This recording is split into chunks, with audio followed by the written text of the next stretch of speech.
souhaite la bienvenue à cette séance de presse. Plus que quelques jours avant la fête de la musique le 17 juin, chaque année, ce sont plus de 300 musiciens qui animent les scènes de Nyon.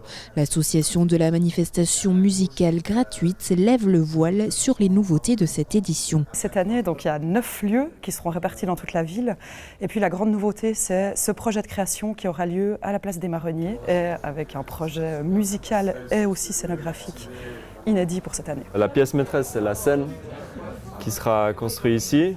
Il y aura la partie bar qui investira le kiosque, les colonnes qui sont là, qui sont déjà sur site, et une structure qui accueillera la régie. Donc c'est avec ces 4 fragments, ces 4 éléments qu'on va créer une ambiance sur cette place. Apax 21 et Noise Populi, pourquoi ? C'est simplement déjà 2 associations qui sont très actives sur le territoire nyonnais depuis quelques temps.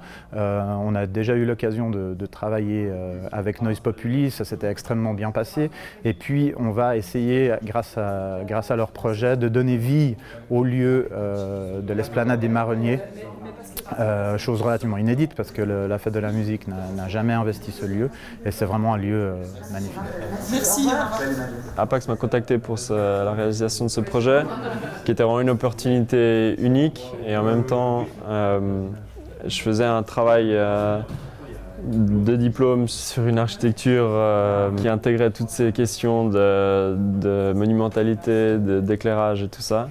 Et en fait, ça a pu très bien se combiner dans la réalisation à l'échelle 1-1 de ce pavillon pour cet été. Donc c'est assez monumental, mais c'est le but, c'est la fonction de cette scène.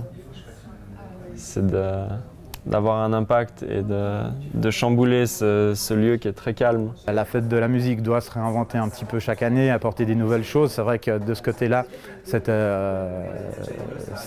cadeau, on va dire. C'est clair qu'ils ont, en tout cas une vague d'énergie dans la région qui est extrêmement importante. Donc c'était tout à fait une chance pour nous qui collaborent avec nous. Aux côtés de cette création, 2 lieux supplémentaires s'ajoutent à la liste des scènes musicales, le Cactus Jack et l'Élastique Citrique. 2 lieux qui vont avoir leur propre programmation. L'Élastique Citrique sera principalement acoustique et puis le Cactus Jack aura une programmation qui est plutôt salsa, avec des ateliers et puis des DJ sur la fin de soirée. Tous les styles, c'est pour tout le monde. Ça commence depuis 11h du matin et ça va jusqu'à très tard le soir. Allons de la musique classique, par exemple, au Temple, où c'est le conservatoire qui invite ses élèves, mais il y a également des chorales qui viennent se produire. Allons vraiment du groupe de rock à la scène très métal, Canyon-Corps, au conservatoire. Le but, c'est que la musique soit mise en avant et tous les acteurs de nyonnais de la musique doivent en quelque sorte participer à cette fête. Une fête avec de la musique partout, par tous et pour tous.